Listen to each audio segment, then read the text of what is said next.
Anatoly Timofeevich, thank you so much for agreeing to this interview and coming to our channel. Most of our audience consists of programmers, specialists in the field of mobile application development, artificial intelligence, machine learning, and so on. They are likely not experts in the field of differential geometry or topology, which is your primary discipline. But I believe that, like me, they will be interested in learning about the auxiliary or secondary direction of your work, the new chronology, thanks to which I discovered you and have great respect for this work. I would like you to first briefly formulate for our listeners what the new chronology is. Then we will delve into the details.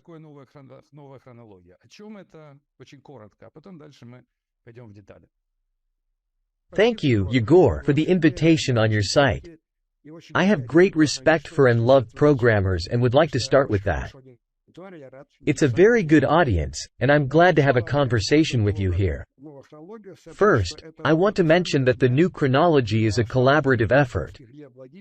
I have co-authors, Gleb Nasovsky and Tatiana Fomenko, my wife. That's the first thing. Secondly, a lot of information about the new chronology is available on our official website, kronolojia.org. If you search our names on the internet, our website will appear in the first line. All our books, texts, illustrations are freely available there. All research on the new chronology, critiques, discussions, questions, and answers are presented there. Therefore, I highly recommend listeners to refer to this website. Now, to the substance of your question, Yegor, what is the new chronology? It is a new scientific field that I started quite a while ago, in 1977, and then it was developed jointly with colleagues. Methods for processing literary sources, chronicles, and chronologies were developed. Chronology is a branch of applied mathematics. During the research, it unexpectedly became clear that the currently accepted chronology, seemingly, is incorrect. There are significant errors in it. The methods were aimed at developing a new chronology to understand which dates correspond to the ancient sources. A certain science emerged, and it turned out that there are shifts in chronology. Much research has been carried out that continues to this day. This is what the new chronology is. Tell me, why should this be important to us? Why should people living today care about events from the 13th to the 15th century? Here's why. In reality, the history of antiquity and the Middle Ages is the foundation of our perceptions not only of our past but also of our present. The thing is, that many of our ideas are formed and rely precisely on dates. Dates are the backbone of chronology, the backbone of history, the backbone of our perception, the backbone of our understanding of the past, of our ancestors. It has always been considered advantageous to stand on the shoulders of an ancient lineage. This is considered very respectful. Our ideas about the history of civilization, the history of weapons, the history of clothing, the history of climate change, to name a few, are based on dates. Climate predictions for the future are made based on chronology. Therefore, climate data supposedly from the 15th to the 17th centuries and even earlier are used. So, if our perceptions of the past are erroneous, it significantly affects our understanding of the present. Don't you think there's a lot of politics in this? That the way we see history, especially deep history, can be a weapon in the hands of those who influence today's politics? Certainly. Unfortunately, history is closely intertwined with politics. It's a significant problem. Unlike history, in mathematics and physics we are free from politics. We can create based purely on logic. History, unfortunately, is sometimes entangled with politics. We see this, for example, in recent events after the collapse of the Soviet Union. In all the newly independent republics, a new history is being written. It is rewritten anew. The perception of the Soviet Union disappears altogether. New concepts are put forward. In school textbooks, they write that. I won't give specific vivid examples, but we all see this today. It affects our perception not only of the past but also of the present. And apparently, something similar happened not so long ago, in the Middle Ages. We witnessed the collapse of the USSR, how new dynasties emerged from its fragments, creating their own history. Something similar, apparently, happened in the 17th century when a large empire, the Great Russo-Horde Empire, was splitting. After the provinces broke away, the process of rewriting history also began. Therefore, the perception of the past is very important. Unfortunately, it's all intertwined with politics. A question from many readers.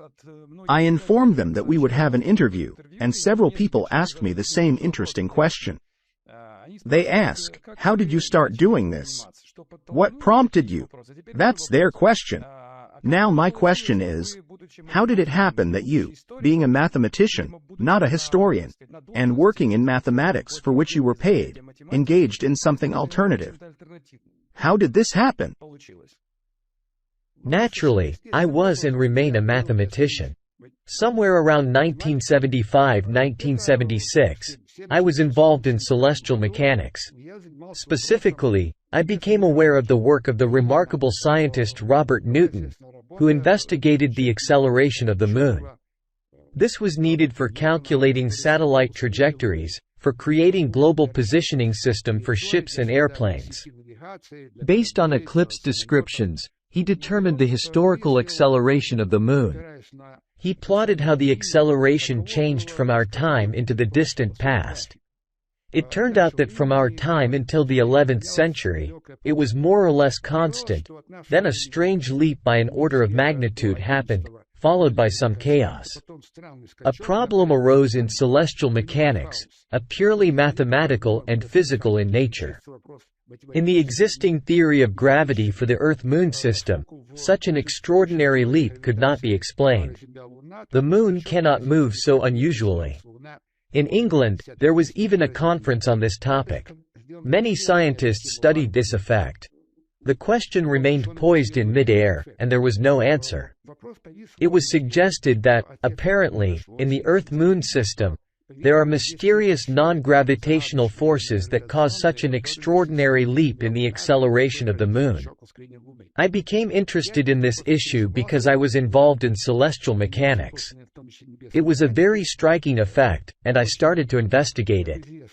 I noticed that, unlike the commentators who were working on this, no one paid attention to the fact that Newton's research relied on eclipse dates that were distributed from our time supposedly down to the 5th century BC. Eclipse dates are something outside of realm of physics.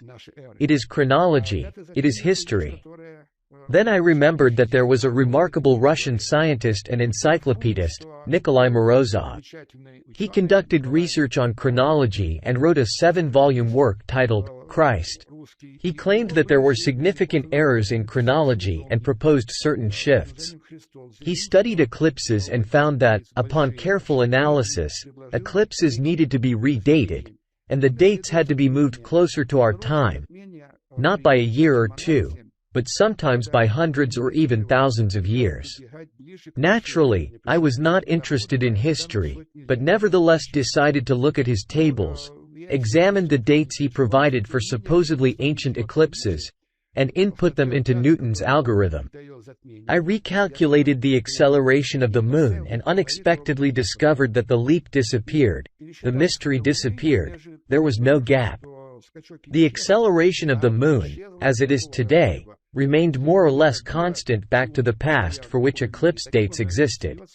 In other words, I solved a purely mathematical problem related to celestial mechanics. But then the question arose, who was right? Because the date shifts proposed for the eclipses were very significant. It was not so simple to say that the eclipse in the history of Thucydides is dated not to the 5th century BC but to the 12th century AD. I approached our historians at Moscow State University, went to the history department, and said that something strange was happening. Astronomy dictates a shift in eclipse dates, eliminating a certain extraordinary and strange effect. At the same time, we understand that one cannot simply change chronology. How would you, historians, comment on this? Historians told me the following. Yes, we've heard about Morozov. He was a strange person, engaging in nonsense. So, you, a young, active, successful mathematician, forget that name. All in all, mathematicians are better off doing mathematics, and historians, history. We wish you success and all the best. I understood that unfortunately, I didn't get an answer. But the question was interesting. Who is right, astronomers or historians?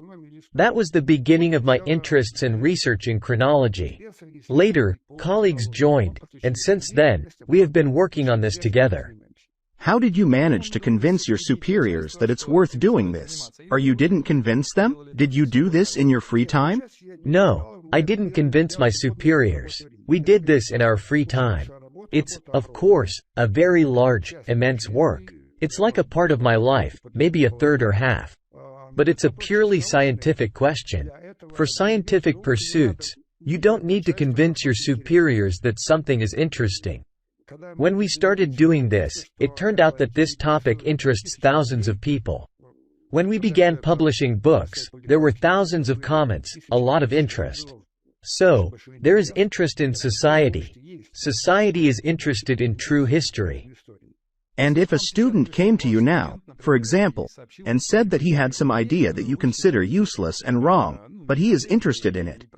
Moreover, he has some readers who are also interested in it. And he wants to pursue this and spend half of his time on it, not on the dissertation that you supervise, but on some topic that he needs. How would you react to that? The question of usefulness has never interested me. We are scientists, and we are interested in scientific truth. Correct or incorrect, truth or misconception. Whether it's useful or not is a purely political question. It may be useful to someone or not. Science does not operate with the category of usefulness. If a question is interesting from a scientific point of view, then one should pursue it. How do you feel about the criticism surrounding the new chronology? I'll tell you that personally, I often find it even more interesting to read critiques of your works because, in the tone they use in their papers, in their critical articles, and in the arguments they present, I can easily sense that it deeply affects them. And if it affects them, it means you're doing something meaningful, something that contradicts their beliefs, and therefore, it's important. It has scientific value in the search for truth. What is your attitude toward this? Do you also take it in stride? Or do you find it unpleasant to read criticism? You are absolutely right that unfortunately, most critics are irritated, and it affects them personally. Our approach is as follows. We examine what is available to us, critical publications on the Internet. Occasionally, we also review discussions on television where our work has been discussed. Primarily, our interest lies in the scientific questions. If we come across arguments that, at least formally, resemble scientific activity, we investigate them. We write responses, and on our website, there is a dedicated section for criticism, where we publish our responses. It is a useful practice, even though there are very few such statements.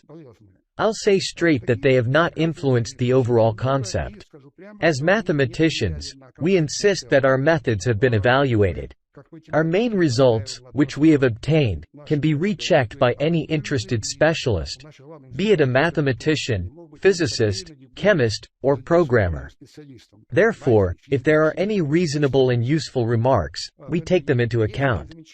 However, there have been very few of such remarks. I repeat, it has not affected the overall concept.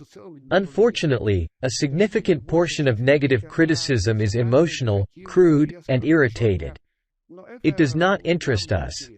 Of course, it can be bothersome at times, especially when very unpleasant terms are used. However, our interest in it quickly wanes.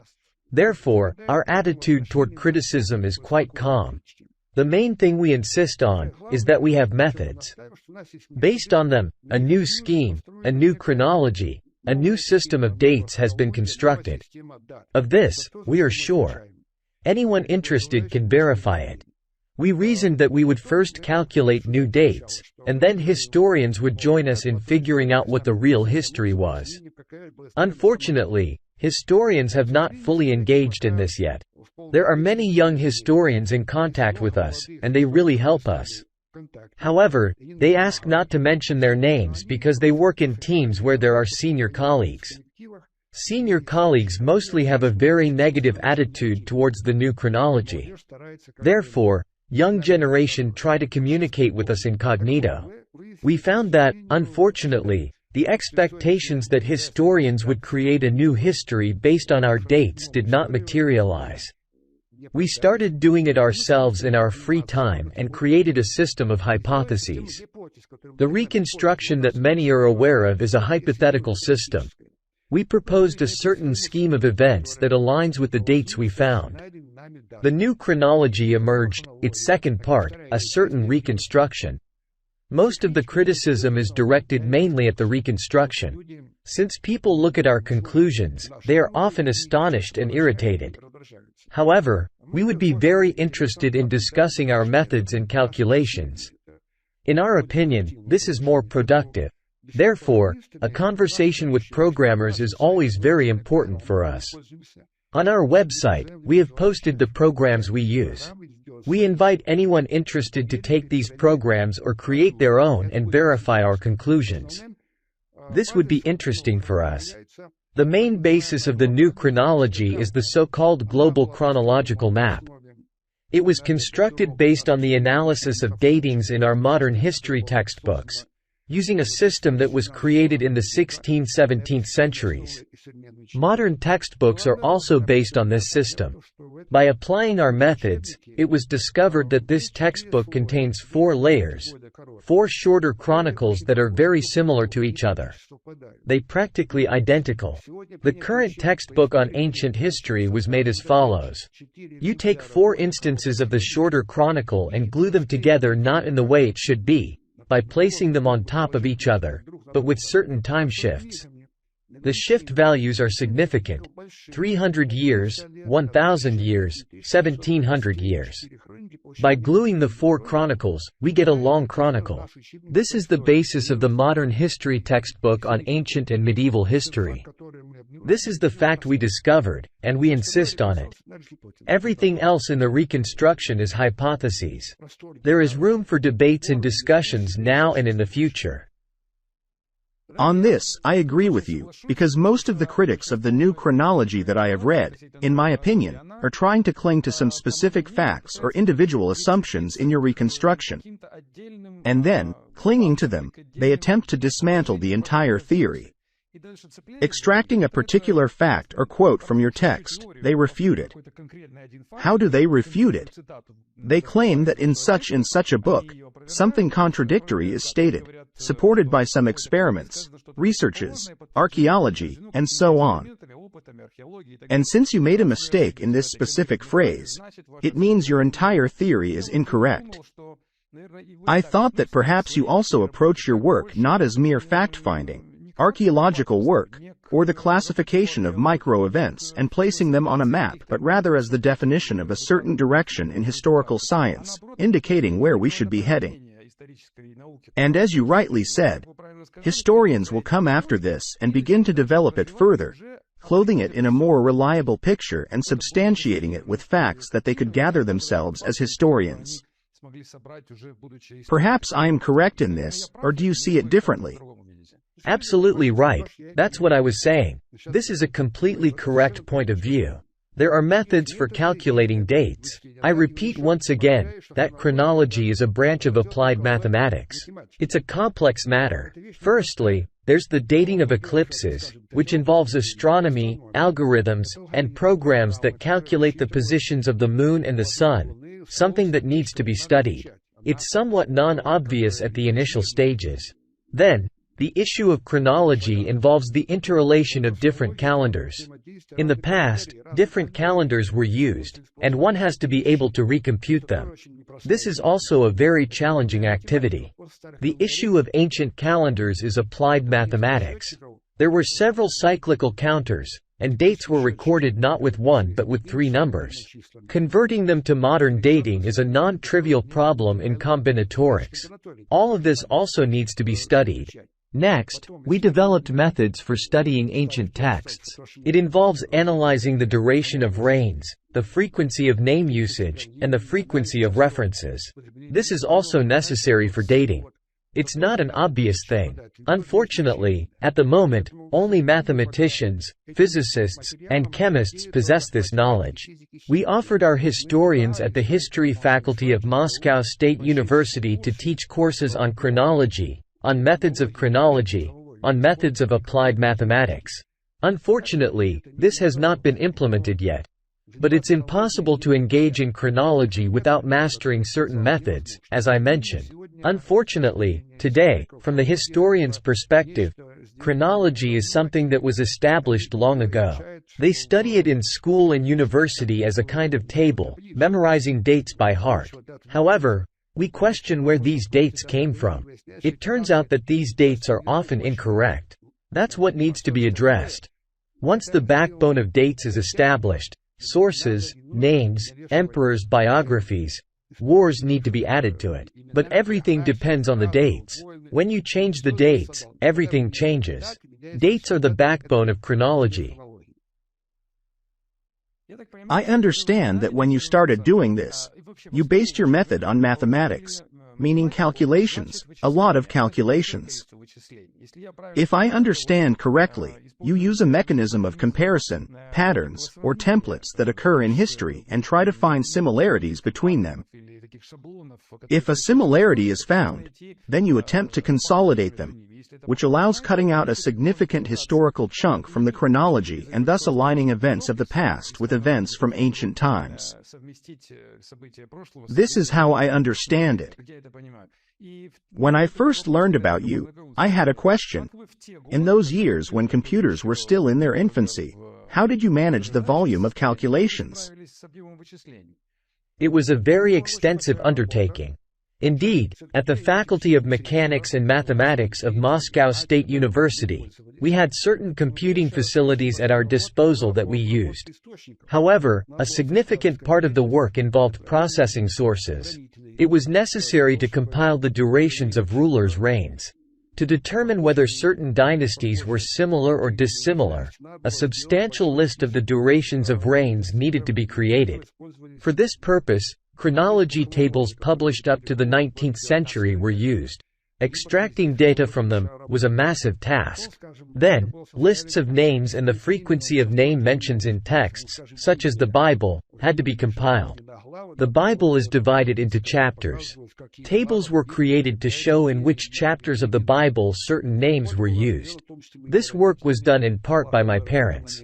It was a huge project spanning several years. The Bible was also processed to create cross-references within it, linking one book to another. Today, this could be done with the help of computers, but back then, it was more challenging. Undoubtedly, it was a massive effort that took time, and our colleagues assisted us. It was not a matter of months or a single year. It lasted for several years. Then, of course, it was necessary to process written and literary sources, chronicles. This was a very labor-intensive task. In particular, the Bible and Talmud were studied. I can name some texts that needed to be analyzed in order to construct a correct chronology. For example, the Bible, both the Old and New Testaments, Talmud, Torah, New Testament Apocrypha, Quran, the famous American Book of Mormons, and the sacred narrative of the American people Popol Vuh, Herodotus, Livy, Claudius Ptolemy, Homer, Suetonius, Cornelius Tacitus, and so on. Ovid, Strabo, Josephus Flavius, Appian of Alexandria, the Indian Mahabharata. This involves a vast amount of text. Names, frequencies, and references had to be extracted from them. Then, the method of form codes was developed. Special forms were filled out for the main rulers in the dynasty. A form was prepared for each of them, consisting of several dozen fields. It was filled out using ancient sources. Information such as year of birth and birth circumstances, ascension to the throne, wars, unrests, adversaries, allies, etc., was included. Were there any eclipses during his reign or not?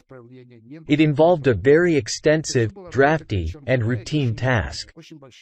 But, unfortunately, without it, creating a chronology would have been impossible.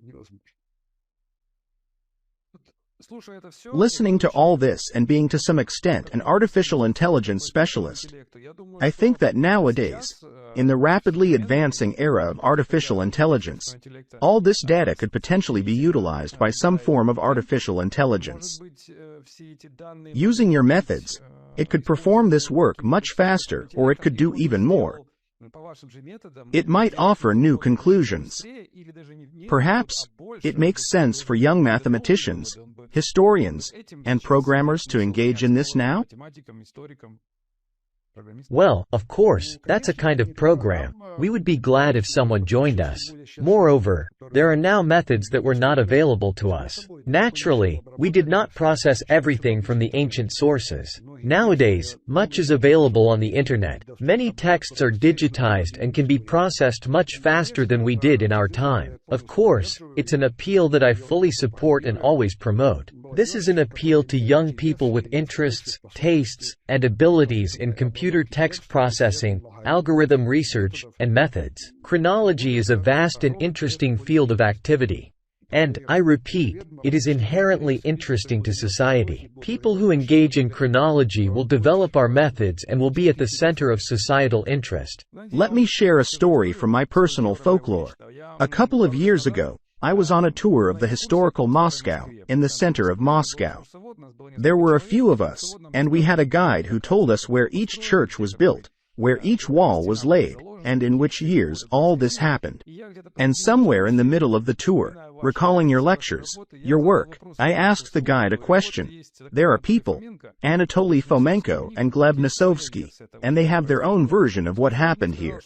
The guide told me that if I mentioned the names of these people on our tour, he would not continue the tour. I laughed at that time, and in general, we couldn't establish a dialogue.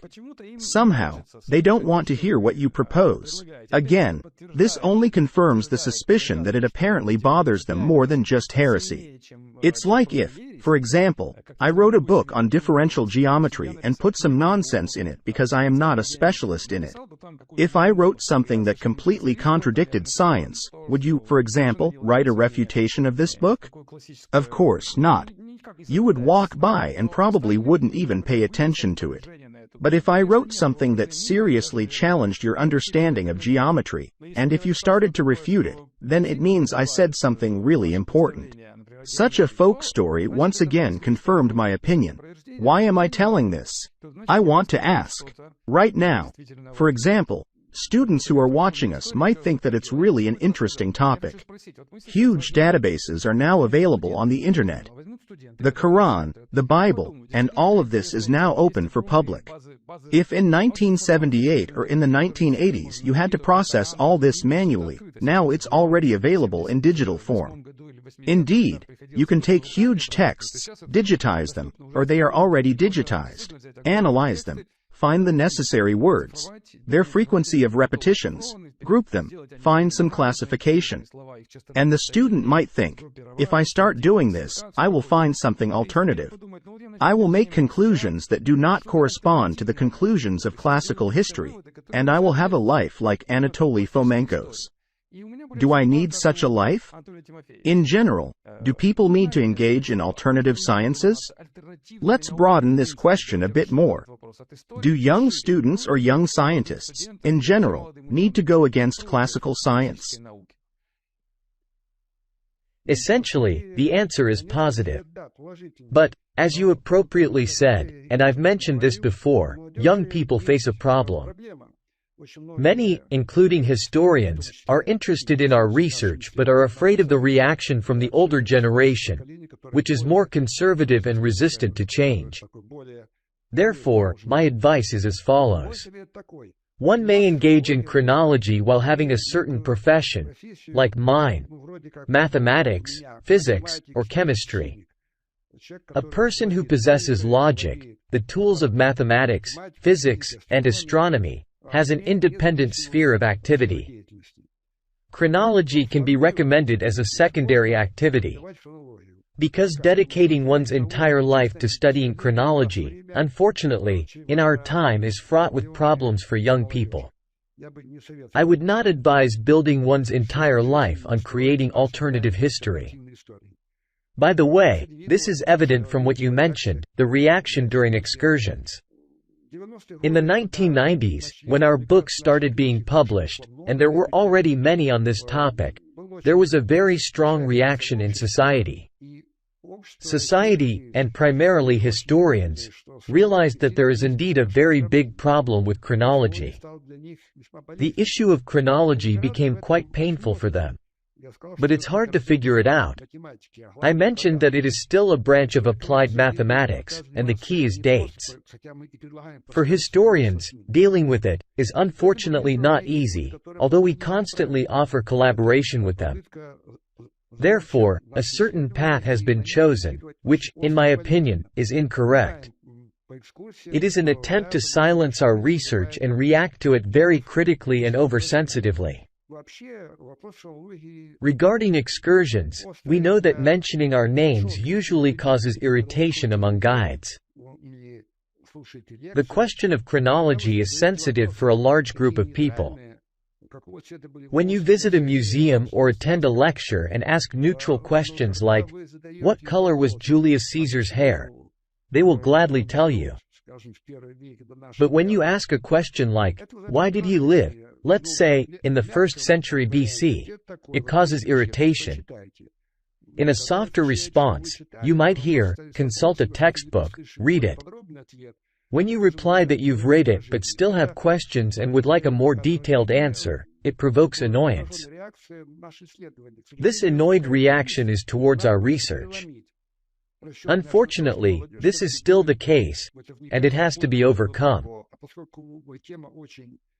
Our hope is that the younger generation will delve deeper into this. Since the topic is very relevant, interesting, and captivating, we hope the offended reaction will diminish. One of the conclusions from your methods is that Ivan the Terrible is a figure composed by historians significantly later than his life.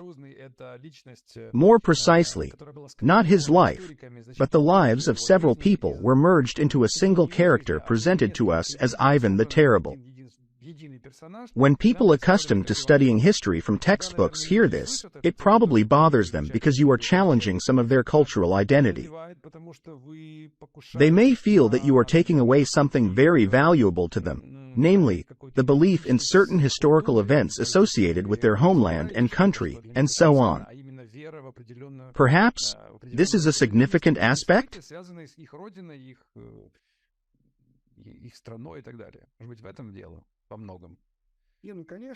Of course, from childhood, in school and then in university we were taught history, about the events that took place. There are very vivid stories, like the 300 Spartans tragically perishing, defending Greece from the invasion of barbarians, long before the Common Era. It's all very glorious, captivating, and it shapes our perception of history, becoming ingrained in us. It's very challenging to let it go. I remember my own reaction and the reaction of my colleagues when we started this work, engaging in calculations, astronomy. We had no idea where it would lead us. I remember my reaction. Yes, it's very difficult to let go of many things. Unfortunately, we have to live with it and somehow break through it. I repeat, the main thing is the dates. For example, let's take the history of ancient Egypt. I want to briefly illustrate an example that demonstrates that dates actually make up the entire backbone of history, not reasoning about who resembles whom or what color the hair of someone was. Here is the history of ancient Egypt. Long before our time, in the 19th and 20th centuries, Egyptologists discovered many zodiacs in Egypt. A zodiac is a scheme depicting the arrangement of planets in constellations, portrayed on the wall of a temple in Egypt, on the ceiling, or sometimes on the lid of a coffin. There are zodiac constellations and 7 planets are placed on them. This is a clock. Since the planets move through constellations at different speeds, we have a clock face. There are 12 sectors on the clock face, which are the constellations of the zodiac, and 7 clock hands that move across the clock face at different speeds. Each position of the planets is a certain date. This is something that can be calculated today. There are now well-known calculation programs, and they allow us to determine in which year in the past a particular position of planets occurred in the zodiac. This is the zodiac or horoscope. There are many such images in Egypt, a few dozens of them. Very interesting dates were obtained. What was going on before our work, before Morozov's work? In general, the first person to raise the question of chronology was Nikolai Morozov. He was the first to discover shifts in chronology and the first to understand that history must be revised. He also started with dating of zodiacs and found that the dates assigned to the Egyptian zodiacs in today's textbooks are actually incorrect. They had to be moved upward, closer to our time, sometimes by hundreds of years. After that, a strange situation arose. Egyptologists are aware of Morozov's work. Those who tried to date these zodiacs before him did not find the necessary dates in the past. They began to adjust the data, claiming that the position of Venus in a particular zodiac is incorrectly depicted. It's not in Taurus but in Libra, for example. In other words, they manipulated the data. If you reject this practice and date what is actually drawn, what Morozov started with, and what we continued doing, then completely different dates appear. I want to give a few examples, name some names. We processed several dozen zodiacs. For example, the well-known Metternich stela, zodiacs in the tomb of Ramesses IV, Ramesses IX in Egypt, the rectangular Dendera zodiac, which is a huge temple in Egypt with a very large zodiac on its ceiling, the arrangement of planets and constellations. The zodiac of Ramesses VII, 2 zodiacs in Athribis. The zodiac of the famous pharaoh Seti I. The zodiac of Ramesses VI, and so on. All these zodiacs in modern textbooks are attributed to the deepest past, hundreds and thousands of years before the Common Era. However, in reality, all these dates are situated from the 10th century of the Common Era onwards, up to the 19th century. The famous Brooks zodiacs on the tomb, supposedly dating back to the beginning of the Common Era, were made in the early 19th century. In Egypt, until the 19th century, coffins were painted according to ancient tradition, thus marking the burial dates. This is the effect of shifting dozens of dates in the history of Egypt from the deepest past to the era from the 10th century to the 19th century. Certainly, even without being mathematicians, everyone understands that such a shift is impossible without a radical revision of the history of ancient Egypt. But the history of Egypt is intertwined with other histories. The history of Europe, the history of the Middle East. Again, it is impossible to pull out only the history of Egypt and raise it up. Everything needs to be changed. This also irritates people when they look at the conclusions. We suggest looking at the root of data, at the dates, at the methods, at astronomy, at astrology. These are our recommendations. If we take other sciences, not just chronology, not just history, but for instance, programming or some applied engineering sciences, There are also certain fundamental beliefs that have long existed and certain practices that have long been accepted by all, such as how to program and how not to program. There are people trying to oppose this, come up with something of their own, and change the foundation on which we all stand for 30 to 40 consecutive years.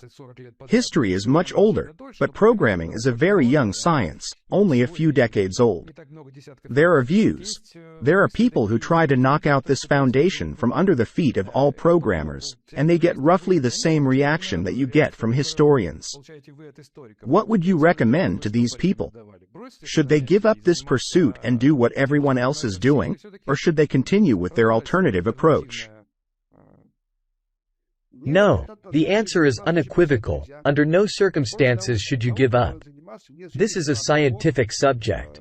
One must engage in science regardless of whether you start swimming against the current. Of course, it is very exhausting, and skeptics say that you can swim against the current, but you will soon get tired, and you will be carried away. But my recommendation, you still have to swim. I want to say that you asked a good question. History is not the only science where such a situation has arisen. Why go far? In the history of mathematics, there is the famous fifth postulate of Euclid, the parallel postulate. It is studied in schools. Quite a long time ago, mathematicians began to think, is it true or not? Is there an alternative geometry? Different people took up this task. In the 19th century, our famous mathematician Nikolai Lobachevsky created non-Euclidean geometry. Since then, it has been called Lobachevskian geometry. It is based on changing this postulate to another form of the axiom about parallel lines. In those years, this was perceived very nervously, very irritably. He was accused of inventing some fantasy that has nothing to do with mathematics or reality. He faced a lot of accusations. Moreover, there were people who, by upbringing and education, were most closely related to this. For example, the famous mathematician Gauss discovered something from this new geometry himself but was afraid to speak out publicly, fearing, as he wrote in letters, that he would be accused of fantasies. But later, over time, it became clear that Lobachevsky was right. There are many geometries. One is Euclidean geometry. Another is the new hyperbolic geometry of Lobachevsky. In mathematics, such an example of breaking with established beliefs was known, and it was successfully overcome.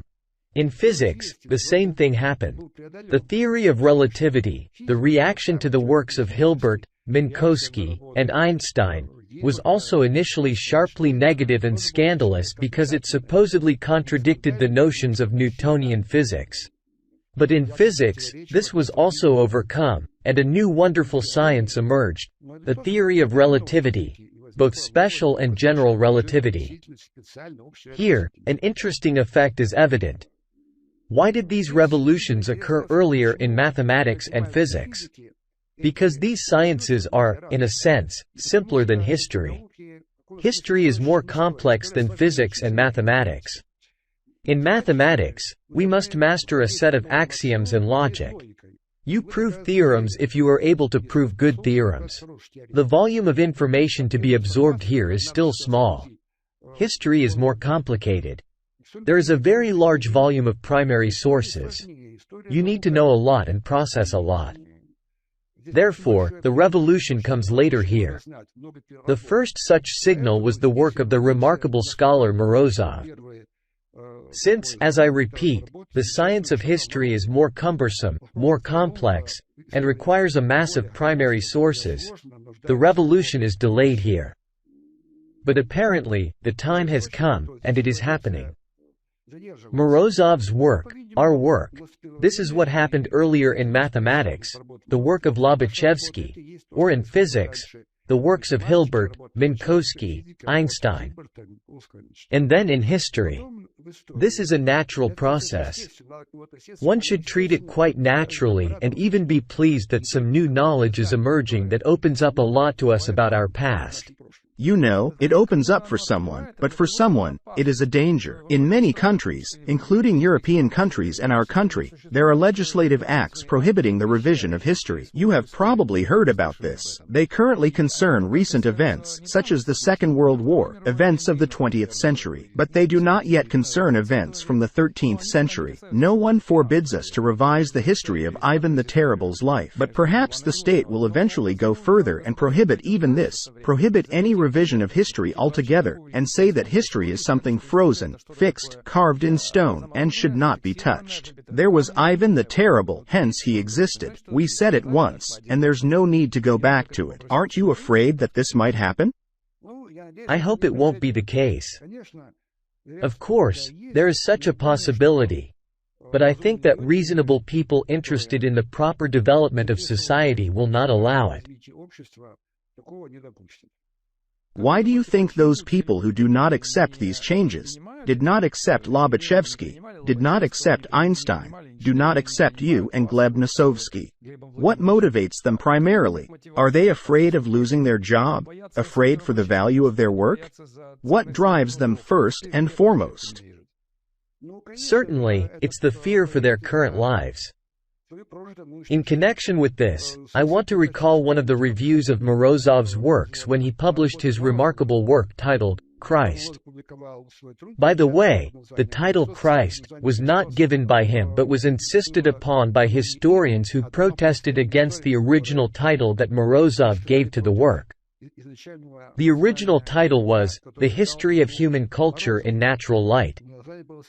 When his work was published, there was a very sharp reaction from historians, and there were many accusations against Morozov. One of the commentators who raised exactly this question asked, "Why such a sharp reaction to Morozov's research?" He said, "Well, imagine that you are a historian, that you have spent your whole life studying ancient Rome. You live in a kind of, as Morozov claimed, fairy tale world. And someone tells you that you have to take a certain step. What step? You hear the terrifying word, reconsider. Not reconsider one article, reconsider your entire life, which began as a student, then a graduate student, a PhD, a professor, an academician. You cannot reconsider. This word is terrifying. In this lies the irritated, nervous, offended reaction of many people who have achieved much in their respective fields. Unfortunately, today we see the following picture. In the 17th century, a certain version of history, a version of chronology was created. We know who created it, the famous chronologists of the Middle Ages, Petavius and Scaliger. A certain world was created. In our opinion, it is erroneous. Another question is, why they created it. This is an interesting matter, and we can discuss it as well. For now, let's note that in our view, the world they created is erroneous in terms of dates. A fantastical, richly populated picture emerged, where thousands of characters are distributed: Julius Caesar, Jesus Christ, Ivan the Terrible, and others. People have grown up with this, thinking that they are swimming in this world as in the world of reality. From our perspective, this is a mistake. It's a kind of phantom, a mirage. Realizing that you have lived your life in a mirage is a terrifying thing. Yes, undoubtedly, one can imagine how this irritates them. What do you think? Could people also be annoyed by the fact that a revision of history affects the concept of the state and the individual's connection with the state, introducing a certain pride in the state?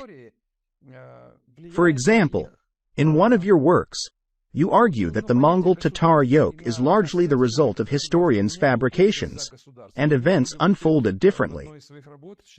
There were no Tatars or Mongols there. More precisely, there were Tatars, but no Mongol hordes on that territory. This changes people's perception of their state. Many believe, for example, as I have heard, that your work, in many ways, is such.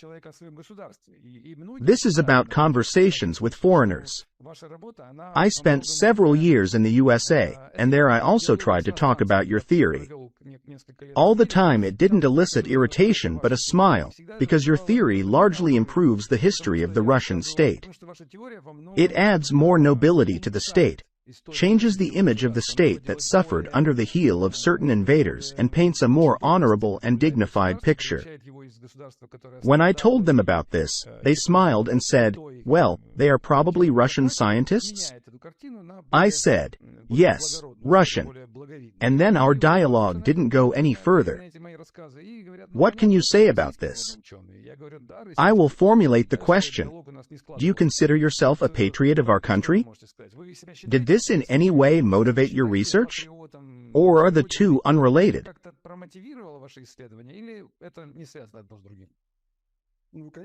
Of course, I am a patriot of Russia, but it has absolutely nothing to do with our research in mathematics. What I talked about, the creation of the new chronology, is about calculating dates. There is no nationalism in date calculations. I repeat, anyone interested can verify and obtain our new dates. There is certainly no nationalism in the calculation of the dates of ancient Egyptian zodiacs, which I mentioned, and the shift of these zodiacs from the deepest past to the Middle Ages, starting from the 10th century and beyond, up to the 19th century. It's a matter of calculation, astronomy, and mathematics.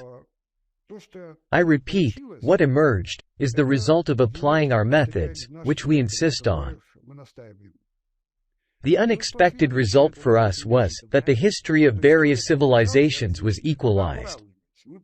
We are accustomed to the idea that there are young civilizations. Russia, the Balkans. There are more ancient civilizations, France, Germany. There are monstrously ancient civilizations, Greece, Egypt, and even more ancient ones, like Sumer and so on. This is about chronology, about dates. Dates change, everything changes. Of course, for an average foreigner, it might be strange to hear that the history of ancient Egypt should be moved up. But again, we are not the first. The smiles you saw were also directed at the works of the great scientist Isaac Newton. We are not the first, not even Morozov was the first to raise the question that the old dates were incorrect. The great scientist, physicist, and mathematician Isaac Newton spent many years researching chronology. He approached it as a scientist.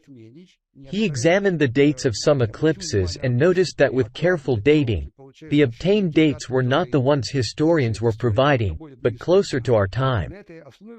Based on this, he formulated his version of chronology. It was raw, unfinished, fragmentary. Nevertheless, he wrote a book with an interesting title, The Chronology of Ancient Kingdoms Amended. Isaac Newton declared that the chronology of ancient Egypt and ancient Greece had to be changed. He compressed the history of Egypt into a 300-year interval and moved it up from the past by approximately 1500 years. He moved up by many hundreds of years many events in the history of ancient Greece, including the Trojan War. He wrote a book that caused a big scandal at the time. Some not very profound people began to laugh at him. And those same smiles that we saw towards us were on the faces of Newton's readers in his time. Unfortunately for them, it did not invalidate Newton's research. His book was removed from scientific circulation, silenced for many years, but it resurfaced. By the way, the Morozov's research and our research began when we were unaware of Newton's works. However, the conclusions obtained by Morozov and us, strangely enough, align with Newton's research. This is not strange. It means that the effect discovered by Newton, Morozov, and us, is a correct effect. It is objective, and it can be rechecked. Smiles. Yes. If in a conversation with a foreigner you say that the Trojan War was not in the 13th century BC but in the 13th century AD, then, of course, a person who knows nothing about chronology will express nothing but a smile on their face. Sure, it's a natural reaction. But, on the other hand, I want to say that, along with smiles, there is another reaction. Firstly, our 7-volume work and other books were translated into English. The 7-volume book is very popular. It is sold online, and there are many reviews, including positive ones among foreigners. There is also a completely negative reaction. The chief librarian of the United States made a statement that this theory created in Russia is chauvinistic.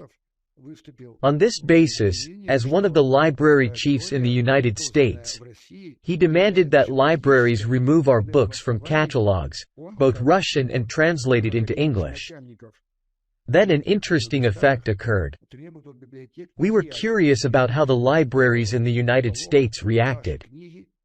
It turned out that some libraries did comply and removed our books from catalogs, making them unavailable on the Internet in the electronic catalog.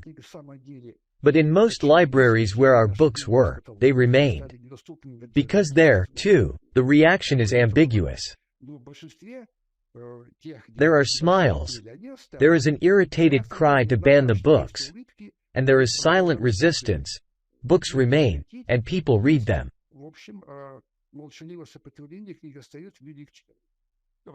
You see, there is currently a stirring social issue. Should science be cautious about people's feelings? Can we publish all scientific research? Or are there certain research topics that we, as humanity, should acknowledge as unethical and never engage in? For instance, racial differences among people. You know that this topic is prohibited by UN conventions. No scientist would now study this topic if they want to be a scientist and want to be published. No article that examines, for example, racial differences among people will be accepted or considered, even if it's a purely scientific study conducted according to the scientific method and so on. And there are quite a few such topics. In your opinion, should the state or states block certain scientific topics? For example, topics like a revision of history, or, as the example I mentioned, the racial subjects. Or should science still be absolutely free in choosing lines of research? I believe that scientific research should evolve independently and freely. The issue lies in where they are promoted. There should be no prohibitions on research in the scientific community. In the mainstream media, publications, on television, and in discussions, of course, there should be restrictions. Especially for sensitive issues, ethnic and racial subjects, and the like. That is natural. There should be no prohibitions in the scientific environment. Regarding chronology, we are in a better position than in the example you mentioned. The problem of dates is a mathematical one. There can be nothing offensive to people in reviewing and calculating dates. If there is a zodiac drawn on the ceiling of a temple, the question is, what date is this? The answer: you input these parameters into the program and get the result. Not the 5th century BC, but let's say, the 12th century AD. This is something that can be cross-checked, and it forms the backbone of chronology. It is a neutral matter. This should not offend or insult anyone. It is neither ethnic nor racial, nor emotional. There is no room for emotions, no room for belief. There is belief, and there is knowledge. Science is based on knowledge. Therefore, in my deep conviction, issues of dating are essentially emotionally neutral and should remain so. I have one last question.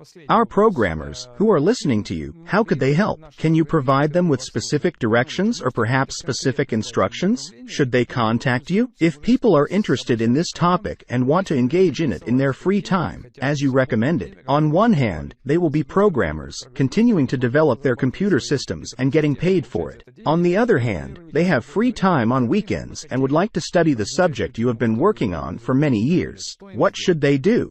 We have a large list of zodiacs that we have discovered and that are not yet dated. Our proposal, for instance, we can provide these materials, and people, by exploring our methodologies, our programs, or by writing their own programs, can date these zodiacs. It will be a very interesting endeavor.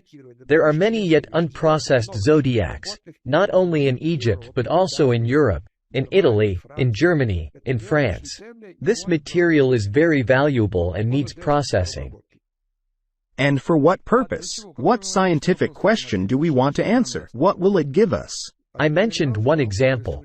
In the history of Egypt, you get shifts in chronology. We are forced to reconsider the history of Egypt. What we already know about the history of Italy is that many zodiacs depicted on the ceilings of villas and palaces in Italy, supposedly dating back to the 12th century, were actually created 150 to 200 years later, in the 15th–16th centuries. This calls into question the standard chronology of Italy, and it needs to be revisited. This is purely scientific and very interesting subject. So, there are some zodiacs that you haven't deciphered yet, and when they are decoded, we will then shift some other history, change its position in time, right?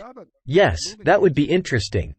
What about data analysis from the perspective of artificial intelligence? I understand that you haven't used such approaches yet, have you? Have you been operating with strict mathematical tools? Now there is artificial intelligence, and it is already second-generation artificial intelligence. It works on some unknown principles, into which, on the one hand, you can load a large amount of textual data, such as a description of a historical time slot or a description of historical texts, and then ask it a question about which historical interval this text belongs to, and it will give us an answer that is completely different from what we expected to hear from classical history. Perhaps, try using such methods too? Certainly, that would be very interesting. We haven't dealt with that yet, but what you're talking about is a very interesting topic. It would be wonderful. Yes, because such intelligence emerged just a year ago. Just last week, they celebrated ChatGPT's birthday. You've probably heard about this system that takes a large block of text and produces some outputs. And we often don't even understand where these outputs come from and how it generates them. If you were to train it with historical data, it's a very interesting thing. Okay. If, for example, someone is interested in this, could you provide some assistance? Yes, of course. We are ready to share our materials, provide consultation, have a conversation, by all means. Whatever is needed from our side, we are ready to provide. Great, thank you very much. I have run out of questions. It was very interesting for me. I hope the folks will find it intriguing. Thank you. Thank you. All the best. Goodbye.